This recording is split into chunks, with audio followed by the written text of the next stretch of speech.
Hey guys, it's Lola and welcome back to my channel, or welcome if it's your very first time watching a video of mine. On this channel, I talk about all things related to growing up and gaining adult independence, covering topics like careers, money, property, and mental and physical well-being. Before we get started, please take a second to subscribe if you haven't already and hit that bell so you don't miss any videos from me. So this is a video I've been wanting to do for a while now, probably about 2 months. It's about money, it's about side hustles, it's about what I have been doing during COVID. I'm not necessarily one of these people to force side hustle down people's throats. I definitely think it's beneficial to have multiple streams of income if you can, but it's not necessarily going to be for everybody. You know, some people will have one job which will sustain them and that's fine. But definitely for me, during this period, having personally been financially affected by COVID, I found it very helpful to be able to pick something up and kind of run with it and get to the point where I'm making £1,000 a month very quickly. I think in month 2, I made £1,000 a month in my spare time. And I think it's something that anybody can do. And if you want to find out how I did it and how you can too, stick around.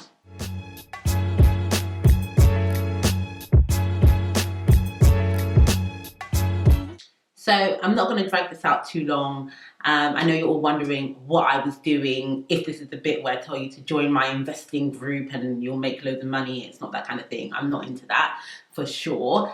I won't long it out. This is what I've been doing. I have been, drum roll please, selling free stuff online. That's right, selling free stuff online. I have been making money selling other people's castaways, selling things that people are giving or throwing away. Is that what you expected? I'm sure it's not. So how does it work and why are people throwing it away and is it junk and all these other kind of questions that everybody has? I have my phone in my hand because I've been talking to my friends about this for a couple of months. I've put a couple of my friends onto it and they always have questions. So I wrote down the questions that they usually have and I'm going to answer them for you now. So the first question everyone always has when I tell them what I've been doing is, what have you been selling? And I've literally been selling everything. Anything and everything. Anything which I think is going to give me a good return, which people are going to want to buy for more than a few pounds. So I have sold TVs. I have sold furniture. I have sold bags. I have sold shoes. I've literally sold everything. And kind of I was experimenting with different things, but then I got into a place where I was like, actually furniture works really well for me. So I was mainly selling IKEA furniture, secondhand IKEA furniture that people were throwing away because, well, for various reasons which we'll get into. And I found that was my kind of like niche, but I have literally sold everything. So I'm going to show you some of the things that I've sold now and the kind of condition they were in when I sold them and the photos that I used to sell them, so you can kind of see how it's definitely not junk.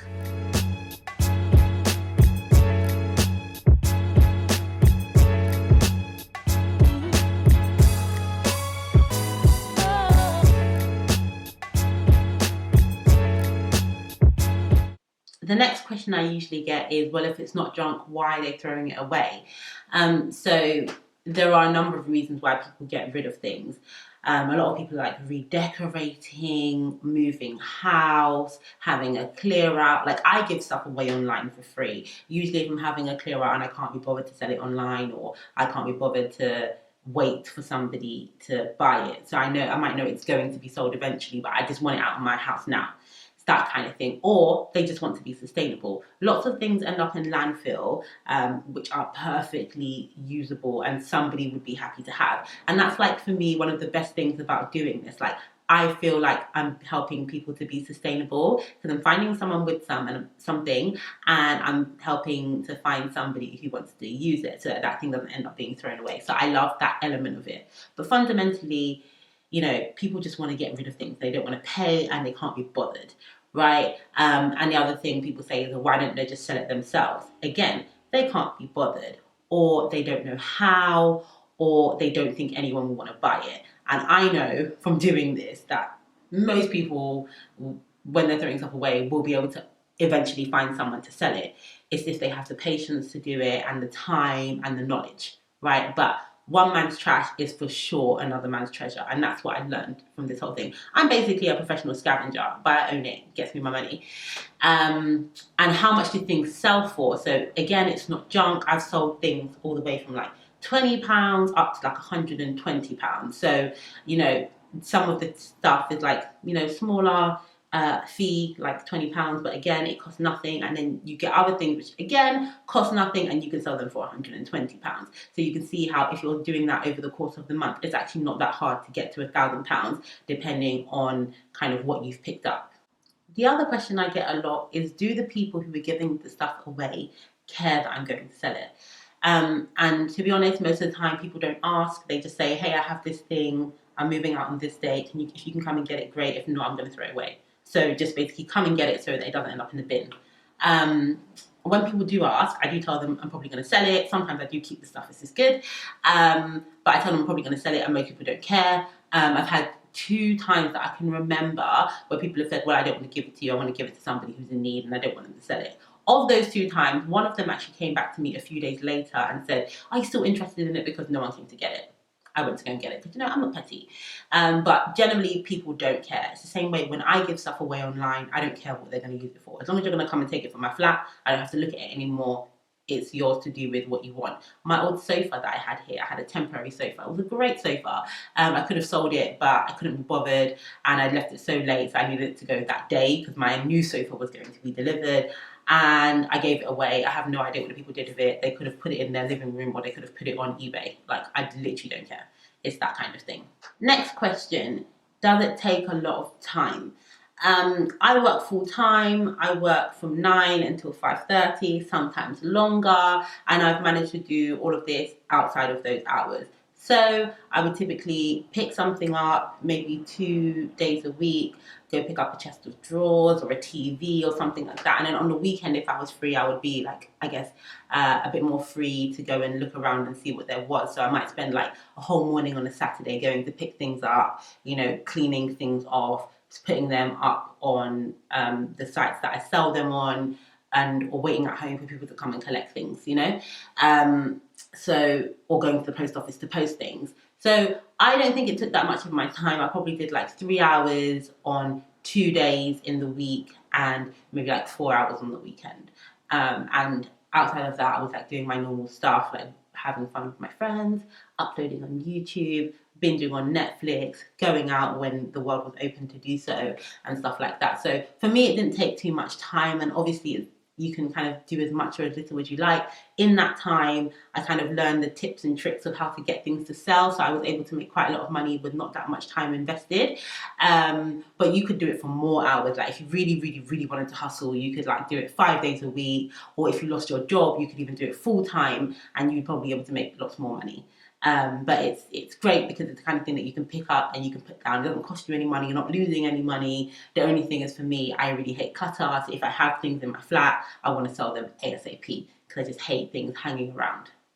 Another question I get is, do you need a car? So actually, when I initially started doing this, you know, I said I experimented with different things. I never had a car. I actually bought a car during lockdown for £400 using the money that I made selling free stuff. Insane, right? But I never had a car. I decided to get a car during lockdown because I was feeling a little bit stranded, not able to see my family. And actually I was like, well, I'll sell free stuff and then I'll use the proceeds to go and buy a car, a cheap one. So when I initially started, I was doing it on foot. It's really easy to do like really socially distanced collections. So you kind of arrange with someone that you're going to come pick something up, and then they just leave it on their doorstep. So you don't necessarily have to have face-to-face contact. You can wear, you know, your mask, you can wear gloves if you want, blah, blah, blah, blah. So you don't actually have to have physical contact in order to like buy and sell things now, which is great. Even when people are coming to pick up, they can transfer you money and pick it up from outside your house. Or if you're doing a free collection, you just pick it up from the place that they say outside their house, outside their block of flats, on the corner, outside the shop or whatever. Like, it's really funny that I would just be walking past and then pick something up, and people would probably just think I'm like randomly picking up junk, but actually someone left it for me and they text me in the app or something like that. So you don't need a car. However, when you do have a car, it is much easier. So when I was doing furniture, which is what I've been predominantly doing, you can't do furniture without a car, right? But you can do other small things, bags, shoes, like lots of things, like even like small TVs, bedside tables, stuff like that, you can still do without a car. But having a car enabled me to go a little bit further to get things. It also enabled me to I'll deliver. So that's one of the things that really helped me to sell a lot, because when it comes to furniture, usually it's collection, but a lot of things will fit in my little Renault Clio when I put the seats down, so I can get a big chest of drawers in there. So I would say, okay, it's this much money and I'll deliver within a 3-mile radius for £5. Or if you live within a mile, I'll deliver it for free. That sort of thing. So it means that people are more likely to choose my item over somebody else's item which doesn't have delivery or £5 delivery or anything like that. So it definitely makes it easier, makes it faster, makes it more convenient, it gives you a wider range of things that you can sell, but you don't need a car. The big question I get is, where do you find the free stuff to sell? And there are a few websites which I use very regularly to find really good quality free stuff. You also find junk on these websites, but you also find really good free stuff. I've got a video which I'll put up here somewhere, and it's called How to Furnish Your Home for Free. The principle is exactly the same, but instead of using the stuff that you get to furnish your home, you use it to sell. And in that video, I go through the websites that I use, and I show you with like a screen recording how to search for the items that you want to find, and how to search for free stuff. And that's really important, because if you don't do that correctly, you won't get good quality stuff. But the websites I use are FreeCycle, which is basically a website to give away free stuff; Gumtree, which is a buying and selling website, but you can also get free stuff; Spock, which again is similar to Gumtree, buying and selling, but you can get free stuff; Facebook Marketplace, same deal, buying and selling, but you can get free stuff. And then there's an app called Trash Nothing, and I'll put those all in the description box so that you can just go to them and see kind of what they're about. But those are the websites that I go to. You can get free stuff. Some are easier to search than others, like Gumtree and Facebook Marketplace are much easier to search than, for instance, FreeCycle, which is all that kind of based on your borough, and the Trash Nothing app, again, based on groups that you join. But you get good stuff on all of them, and I've used all of them very successfully to get free stuff. The next question, a very logical question, is, where do I sell the items? So it very much depends what I'm selling. For the big chunky items that I'm planning on selling locally, I use those kind of local buying and selling apps, Spock, Gumtree. You can use Facebook Marketplace. I don't use that too often, but mainly Spock and Gumtree that I use. And then people will come from down the road, sometimes around the corner, sometimes 3 miles away, to come and collect this item. And if they want to pay like a little bit more, I can deliver the item to them. And if they just live around the corner, I might deliver it to them anyway. And then for smaller items, I prefer eBay, just because you have a much bigger client base. For example, I picked up a makeup case, you know, the kind that makeup artists use. It was a big makeup case and a bag that went with the makeup case. And I looked at the retail value of the makeup case, and it was £275.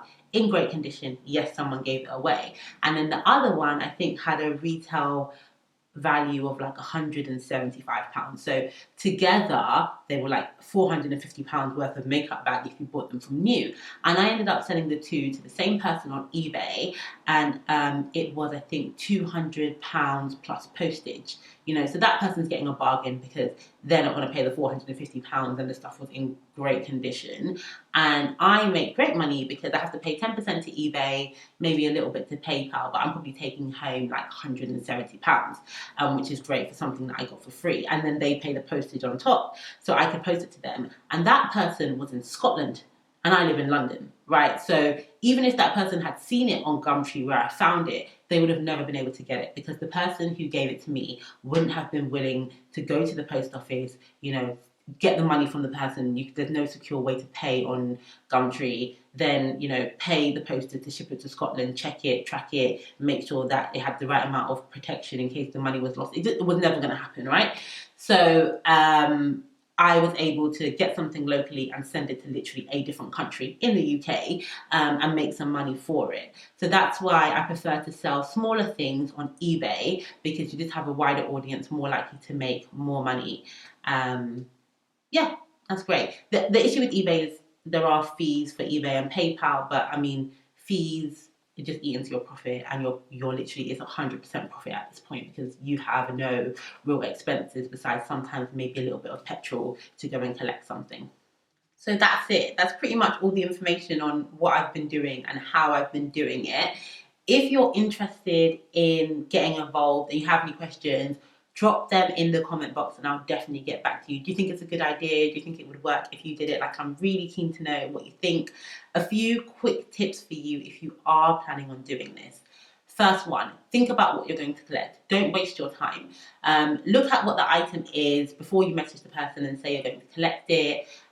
Check what the retail value it is. I typically work on the fact that, the resale value is going to be like 30 to 60% of the retail value, what it was bought for. So if something retails for £100 and you're selling it secondhand and it's in decent condition, it could sell between £30 and £60. That's what I work on. So then I use that to think, okay, how much money am I going to make? Is it worth my journey to go and collect it? So there's nothing worse than, which I have did in the early days, going to pick something up, not doing your research, coming back, checking it online and realizing it sells for like £10, even though it looks great, and the resale value is like £2.50. Like, it's just not worth your time. I mean, if it's next door, you might still want to get it, sell it on eBay, blah, blah, blah. But for me, just think about what you're going to collect and use your time wisely. Another tip is to check very regularly for items. These people are giving stuff away. A lot of the time, they just want it out of their flat. So it's very much a case of first come, first serve, fastest finger. So you need to be checking multiple times throughout the day. It's not the kind of thing that you could log on in the evening and kind of see what's there. You'll just see the stuff that has been most recently posted. Whereas if you check kind of on the way to work, maybe mid-morning break, at lunchtime, mid-afternoon break, and after work, you give yourself a better chance. It takes 2 to 3 minutes to search all of these websites if you have a saved search, so it doesn't take long, but it is very much first come, first serve, has to be in there quickly, and the more you're checking the sites, the more likely you are to be successful in getting one of these free items. Next tip, everything is in selling. If you don't sell it, you don't make any money. And there is definitely a technique to selling. You want to make these items look as appealing as possible.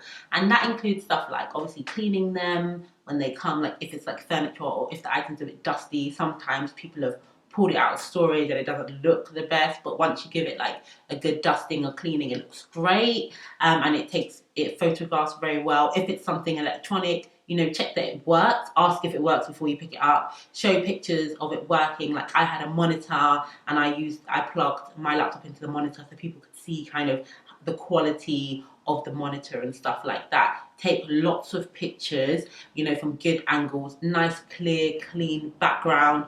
People think, oh, this comes from a really nice home and it must be in much better condition. Like, it's just the psychology of it. When I was doing furniture, for instance, sometimes I would pose the furniture within my flat. So if it was a coffee table, I'd put the coffee table in front of my sofa. Or if it was like a side table, I'd put like a vase of flowers on the side table so people could think, oh, that could look nice in my home. That I had a dining table and I posed my chairs around the dining table so people could think, that's a nice dining table. It could look nice in my flat. So the presentation of the item is very important.